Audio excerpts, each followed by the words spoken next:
नमस्कार, मैं हूं राहुल राजपूत। 22 के महासमर में आज सबसे पहले बात करेंगे कि क्या किसान आंदोलन के जरिए विपक्ष सरकार को घेरने की कोशिश कर रहा है। आज के भारत बंद को भी एसपी, बीएसपी, कांग्रेस समेत विपक्ष ने समर्थन दिया था। क्या आंदोलन के जरिए चुनावी बढ़त हासिल करने की भी कोशिश हो रही है? नमस्कार, मैं हूं शुभम त्रिपाठी। महासमर के सफर में हम यह भी जानने की कोशिश करेंगे कि आखिर योगी कैबिनेट के विस्तार से विपक्ष परेशान क्यों है। क्या विस्तार के जरिए योगी सरकार ने जो जातीय गणित सेट करने की कोशिश की है उससे विपक्ष की मुश्किलें बढ़ गई हैं?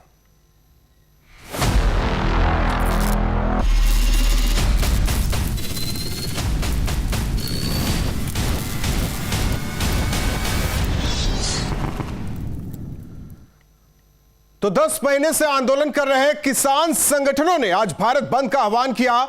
यूपी समेत दिल्ली एनसीआर में बंद का मिला जुला असर दिखा। किसान तीनों कृषि कानूनों की वापसी की मांग पर लगातार अड़े हुए हैं। तो किसानों के भारत बंद को विपक्षी पार्टियों का समर्थन भी मिला और यूपी में किसान आंदोलन के बहाने विपक्ष सरकार को घेरने की कोशिश कर रहा है। वहीं बीजेपी का कहना है कि विपक्ष के मंसूबे कामयाब नहीं होने वाले।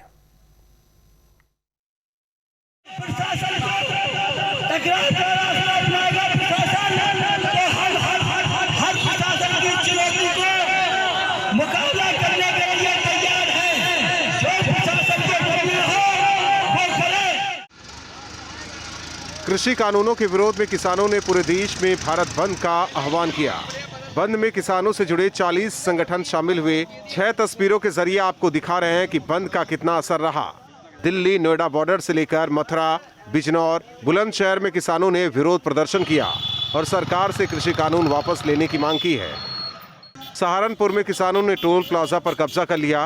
बुलंदशहर और मथुरा में भी किसानों के प्रदर्शन की वजह से लोगों को मुश्किलों का सामना करना पड़ा। वहीं किसानों के बहाने विपक्ष ने सरकार पर जमकर हमला बोला। भाजपा कैपिटलिज्म पूंजीवाद की पोषक है और पूंजीवादी लोगों को बढ़ाने का काम करती है। भारतीय जनता पार्टी से जनता पूरी तरीके से त्रस्त है। आज उत्तर प्रदेश में जो किसान बंधे हो, हम तो पूरे हमारे नेता माननीय अखिलेश यादव जी किसानों की बात करते हैं। किसानों के फसलों में जो लूट कर रही है भाजपा, उसमें हम लोग चाहते हैं कि किसानों के साथ अन्याय करने वाली भारतीय जनता पार्टी हटे। किसानों के साथ ये सरकार धोखा कर रही है। बड़े पैमाने पर उत्तर प्रदेश में, देश में किसान आत्महत्या कर रहा है, लेकिन इस सरकार के कान में जू नहीं रेंग रही है। ये आंदोलन इस सरकार की पूरी नींव को हिला चुका है और इस सरकार को 22 में भी और 24 में उखाड़ कर फेंक देगा। वहीं विपक्ष के हमले का जवाब देते हुए कानून मंत्री ब्रजेश पाठक ने कहा कि विपक्षी दलों के इशारों पर यह भारत बंद बुलाया गया, जो बेअसर रहा। विपक्षी दलों के मंसूबे कभी कामयाब नहीं होंगे। नहीं, एकदम भारत बंद एकदम फेल है और ये आंदोलन आप देख रहे हैं कि विपक्षी दलों की भूमिका क्या है। वो केवल चुनाव में किसानों के नाम पर प्रदेश की शांति व्यवस्था को, देश की शांति व्यवस्था को डिस्टर्ब करना चाहते हैं और विपक्षी दल के मंसूबे कामयाब नहीं होंगे। उत्तर प्रदेश की जनता पूरी तरह से भारतीय जनता पार्टी के साथ है और आप देख रहे हैं कि पूरी तरह से जनजीवन सामान्य है। तीनों कृषि कानूनों की वापसी को लेकर किसान 10 महीने से आंदोलन कर रहे हैं। वहीं अब किसानों के बहाने विपक्ष भी सरकार पर किसान विरोधी होने का आरोप लगा रहा है। यूपी की चुनावी बयार में अब किसान आंदोलन भी सियासी मुद्दा बन चुका है। सत्ता पक्ष और विपक्ष के बीच किसानों का हितैषी बनने की सियासी रेस शुरू हो चुकी है। लखनऊ से अनिल यादव के साथ टीम न्यूज स्टेट।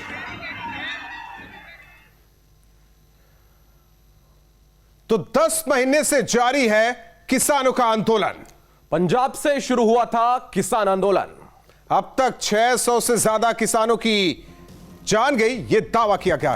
तो किसानों की मांग तीनों कृषि कानूनों को खत्म किया जाए, न्यूनतम समर्थन मूल्य की गारंटी सरकार दे और एमएसपी सुनिश्चित करने के लिए कानून बने।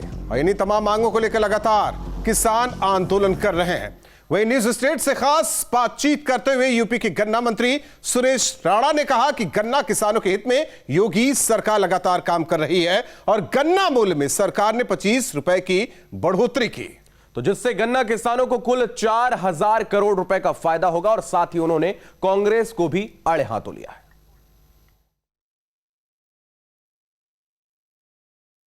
25 रुपया क्विंटल मूल्य बढ़ा करके 350 रुपया किया है।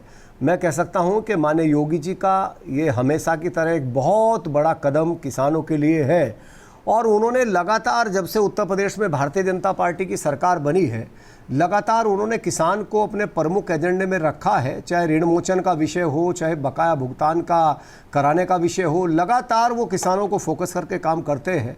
जिन जिन राज्यों में कांग्रेस की सरकारें रही है, अब चाहे आप राजस्थान को उठा करके देखिए, उन्होंने कर्ज माफी की बात कही, क्या कर्ज माफ किसानों का हुआ? तो इस प्रकार जो उन्होंने बोला वो नहीं किया। मैं बधाई दूंगा आदरणीय मोदी जी को, उनके अंदर दिल है, जिगर है, वो किसानों के लिए दिल रखते हैं, उनकी भावनाएं किसानों के साथ जुड़ी हुई है। इसीलिए उन्होंने आते ही सार APMC एक्ट में भी संशोधन किया और कृषि विधेयक भी उसी का एक हिस्सा है। उन्होंने कहा हम किसान को खुला बाजार देना चाहते हैं, हम किसान को विकल्प देना चाहते हैं और किसानों के पैर में जो बंधन के जेवड़े हैं उन्हें हम खोलना चाहते हैं। तो 11 चीनी मिलें अखिलेश जी ने बंद कर दी थी 5 साल के अंदर। 21 चीनी मिलों को कोड़ियों के दाम बेच दिया गया। क्या अखिलेश जी इस पर बोलेंगे कि 30 चीनी मिलें 10 साल के अंदर उत्तर प्रदेश में बंद हुई? अरे मुडेरवा में किसान चीनी मिल की मांग करता था, गोलियां चलाई जाती थी, लाठियां बजाई जाती थी, 3 किसान शहीद हो गए। नई चीनी मिल देने का काम किया तो योगी जी ने किया। किसान मसीहा चौधरी चरण सिंह जी के क्षेत्र में बागपत में रमाड़ा नई चीनी मिल देने, अखिलेश यादव जी से भी तो मांग की गई थी कि रमाड़ा चीनी मिल का विस्तारीकरण कर दो, क्यों नहीं कर पाए? उनके एजेंडे में किसान नहीं है, उनके एजेंडे में नौजवान नहीं है, उनके एजेंडे में व्यापारी नहीं है, उनके एजेंडे में है तो सिर्फ ही है। योगी कैबिनेट के विस्तार ने विपक्ष की परेशानी बढ़ा दी है। योगी सरकार ने जहां कैबिनेट विस्तार के जरिए जाति गणित को साधने की कोशिश की है, वहीं विपक्ष का कहना है कि सरकार ने चुनाव से पहले केवल दिखावा किया है। तो ऐसे में सवाल उठता है कि क्या योगी सरकार ने जातीय गणित सेट किया है और उससे विपक्ष का चुनावी गणित गड़बड़ा गया है? तो जब बजट ही नहीं है तो मंत्री क्यों बना रहे हो? जिस सरकार के पास, जिन मंत्रियों के पास बजट ही नहीं पहुंचेगा तो किस लिए मंत्री बना रहे हैं? आपने सुना समाजवादी पार्टी के अध्यक्ष अखिलेश यादव सीएम योगी की नई टीम पर कैसे सवाल उठा रहे हैं। अखिलेश यादव कह रहे हैं कि जब सरकार के पास बजट ही नहीं है तो नए मंत्री क्या करेंगे? तो जब बजट ही नहीं है तो मंत्री क्यों बना रहे हो? जिस सरकार के पास, जिन मंत्रियों के पास बजट ही नहीं पहुंचेगा तो किस लिए मंत्री बना रहे हैं? केवल ये देख करके इस जाति के ये मंत्री हैं, इस जाति के ये मंत्री हैं, इस जाति के मंत्री बन गए।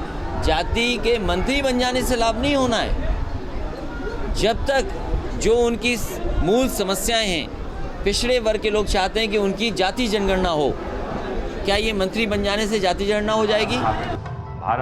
अखिलेश यादव के वार पर कैबिनेट मंत्री बनाए गए जितिन प्रसाद ने पलटवार किया। जितिन प्रसाद ने कहा कि कम समय में भी बड़े काम किए जा सकते हैं। अखिलेश यादव ने कल कहा है कि ये तो जब तक नाम की पट्टी भी सूखेगी, उसका पेंट सूखेगा, तब तक तो चुनाव आचार संहिता लग जाएगी। उन्हें ऐसी टिप्पणी नहीं करनी चाहिए। ये बहुत बड़ा एक कदम भारतीय जनता पार्टी की जो सोच रही, प्रधानमंत्री जी का उद्देश्य रहा है सबका साथ, सबका विकास, सबका विश्वास और सबका प्रयास, उसी के तहत सभी का अधिकार है मंत्रिमंडल में प्रतिनिधित्व होने का। और समय तो सोच होती है, समय महत्वपूर्ण नहीं, मेहनत और लगन और प्रयास, उसमें कम समय में भी बड़े काम किए जा सकते हैं। बीएसपी अध्यक्ष मायावती ने भी योगी कैबिनेट के विस्तार पर सवाल उठाए हैं। मायावती ने ट्वीट कर लिखा कि जब तक मंत्री अपने मंत्रालय के बारे में समझ पाएंगे, तब तक चुनाव आचार संहिता लागू हो जाएगी। कांग्रेस प्रदेश अध्यक्ष अजय कुमार लल्लू ने कैबिनेट विस्तार को पिछड़े समाज के साथ धोखा बताया है। ये उत्तर प्रदेश के पिछड़ा समाज और अन्य समाज के लोगों के साथ धोखा है। सर, लेकिन सरकार तो कह रही है मास्टर स्ट्रोक है, उसको उम्मीद है कि वो वोट भी मिलेगा जिस समाज से मंत्री बने उनके समाज का। ये मास्टर स्ट्रोक जो है ना, बस 3 महीना और इंतजार कर लीजिए, ये स्ट्रोक कहाँ जाएगा किसी को पता नहीं चलेगा। अब आपको बताते हैं कि योगी सरकार के जातीय समीकरण से विपक्ष की परेशानी क्यों बढ़ गई है। 7 नए मंत्रियों में 1 ब्राह्मण और 3 मंत्री ओबीसी और दलित समाज से हैं। जितिन प्रसाद को कैबिनेट मंत्री बनाकर बीजेपी ने ब्राह्मणों को साधने की कोशिश की है।